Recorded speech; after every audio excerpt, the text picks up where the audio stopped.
Hi, this is Dr. Jeremy Lam, and this is Dr. Michael Lam, and today we are going to be talking about reactive metabolites. So first, what are metabolites? Metabolites are essentially breakdown byproducts of any compound that you put in the body. It can be food particles, can be chemicals, can be hormones, drugs, supplementation, all the foods. It's basically the small byproduct that is being produced by the body once it is already broken down and its usefulness is already being exhausted. So these are basically waste particles, so to say. It's just like a car. You put the gasoline in, the burning of the oil and the gasoline eventually produce waste particles that has to come out to the exhaust. In the body, it's the same thing.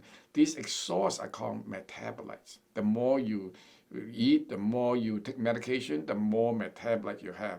And many drugs, for example, produce metabolites, and they are usually basically being neutralized, broken down into the liver, by the liver, and then it goes to the kidney, go to the lungs for it to be excreted. Right. And in a normal functioning body, your body would be able to just excrete these metabolites. But if you have a sluggish liver, if you're suffering from adrenal fatigue, if you have problems with your detoxification circuit, then these reactive metabolites can build up and Yeah. cause problems such as brain fog, insomnia, some diarrhea, alternating between diarrhea and constipation. Discomfort in the joints that moves around is very classic. You see, most metabolites are what we call inert, I-N-E-R-T. That means they don't cause problems. They are 99% or more.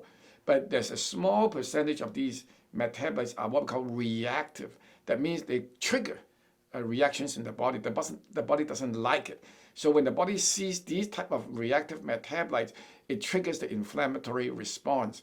And the body kicks in to try to get rid of it. And in order to get rid of it, the body has to make sure that the liver is functioning well, the adrenal glands are functioning well, the extracellular matrix is functioning well, the immune system is also on full gear, because that's how you get rid of these metabolites, in accordance to the neuroendometabolic stress response, which is the entire circuit or machinery of 6 different circuits and 12 systems that governs how we process these items.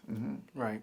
And so the first step to recovering from these reactive metabolites is to avoid these triggers that are causing these reactive metabolites, such as chemicals, inflammatory foods. So you have to stop putting them into your body, and that's one way of decreasing the reactive metabolite load. Yeah, even sugar is, for example, and of course stress. Stress triggers reactive metabolites. You see, from chemical breakdown. And most people don't think about it. They think it's only if you're in the polluted area. And certainly, if you're in the polluted area, the reactive metabolite goes up. There's no question. And that's why people that live in polluted cities, they have increased incidence of lung cancer, for example, because there's just no way out of it. You're breathing in those toxic air. It's going around in the body and causing the body to be decompensated. Right. And so what can we do if, let's say, we can't move and we can't get rid of these triggers? What else can we do to help our body get rid of these reactive metabolites? Well, you start with a good diet, to avoid things that is highly reactive, with high reactive metabolite load. And this can include food that is dairy, wheat, corn. These are very common, okay? Even peanuts, okay? And then you also want to reduce the amount of medications that you need, because medications are notorious for putting out a lot of reactive metabolites. Because without the metabolites, the drugs doesn't work. This is the problem. And they all accumulate into the liver. For example, hormones, estrogen, progesterone, testosterone. Over 80% of them are metabolized in the liver on the first pass. So if your liver is strong, you don't feel it. But if your liver is congested, then you're going to feel sluggish. You feel more fatigue. So these are all kind of whispers that the body tells you. But not everybody pay attention.